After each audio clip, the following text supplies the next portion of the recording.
This is my YouTube recommended videos page. It's the first thing I see when I sign on to YouTube, and about 70% of the videos I watch on this website are from this page. I'd like to say that YouTube has pretty much nailed this algorithm because it knows exactly what kind of content I want to see, and it keeps me watching videos for hours on end.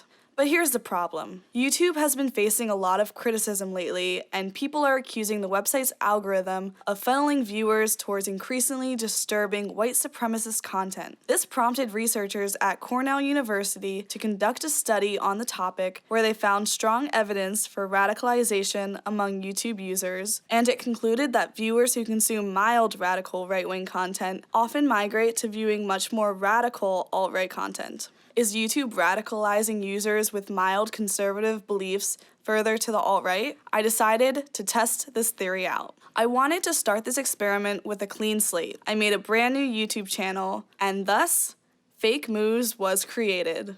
Before I began my experiment, I wanted to research how the algorithm worked. A lot of articles came up.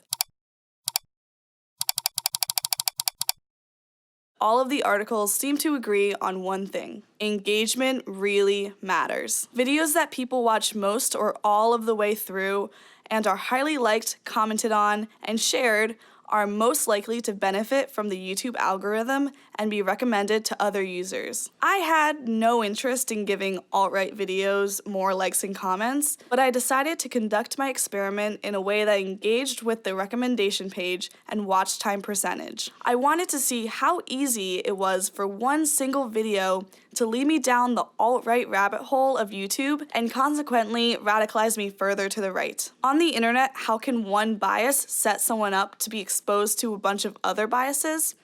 Let's find out. This is what my recommendations page looked like before I watched a single video.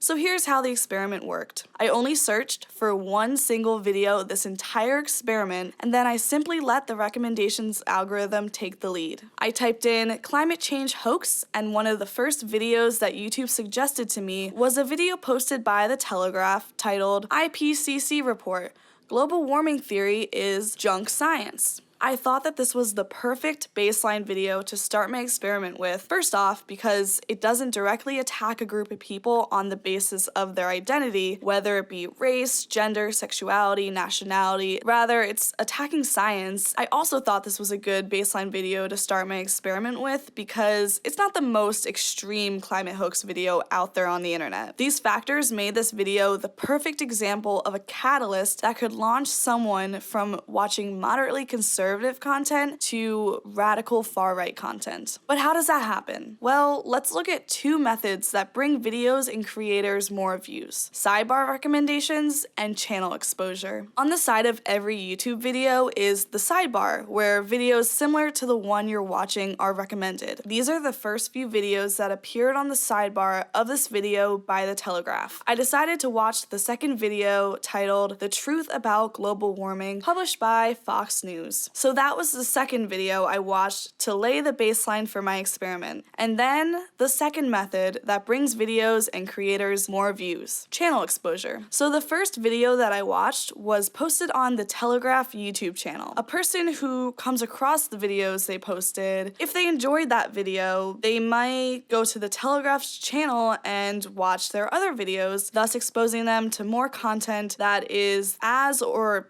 even more radical and far-right than the original video they watched. For the third video I watched to set the baseline for the experiment, I chose to watch their video titled NATO Summit: Donald Trump Says He Was a Fan of Brexit. From just one video, that branched off to watching two more videos. An average YouTube user wouldn't stop there at 3 videos and would continue watching videos recommended to them in the video sidebars, and they would watch multiple videos of a channel that has caught their interest, not just one. 3 videos, and that was all it took to totally transform my recommendations page.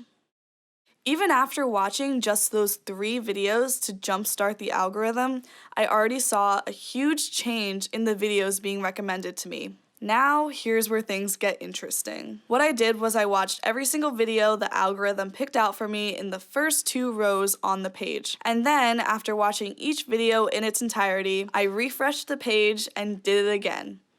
And again. In total, I did 10 rounds of this.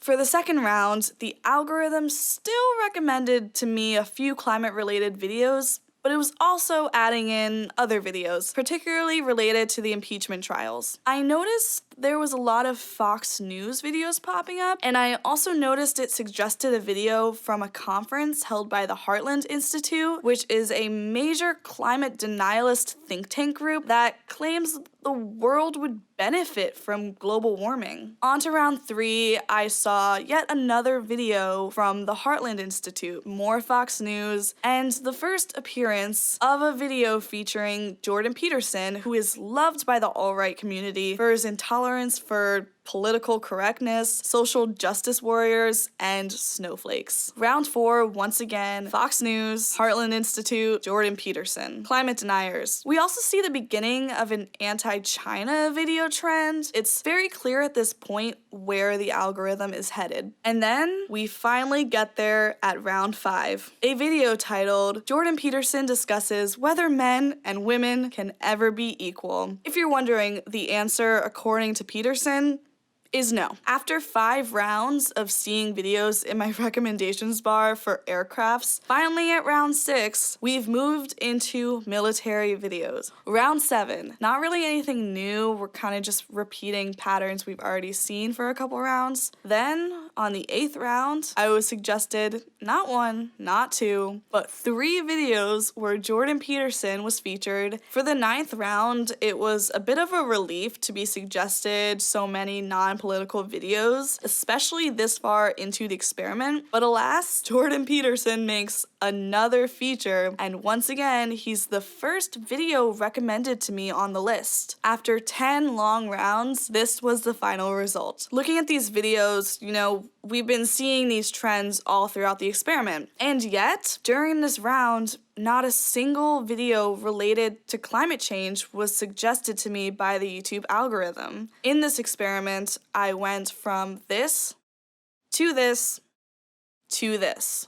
So what does this all mean? Was the Cornell study right? Does the YouTube algorithm radicalize its users? The outcome of this experiment does support the claim that the algorithm does do that. The YouTube algorithm probably does radicalize viewers to the left as well, but I think the issue is more that this far-right radicalization process works by pulling in audiences with videos that often contain information that is either misleading or simply untrue. Also, a lot of the videos I was recommended to watch profited off the marginalization of certain groups. We saw a lot of videos attacking women and trans people. Many of the videos that the YouTube algorithm presented to me seemed to have catered to 3 objectives. Number 1, keeping men, especially white men, wealthy and in power. Number 2, keeping capitalism alive. And number 3, keeping America a superpower, beating out countries like China. So clearly there is a huge problem with the algorithm. Now, how do we fix it? I guess that's up to you, Tube.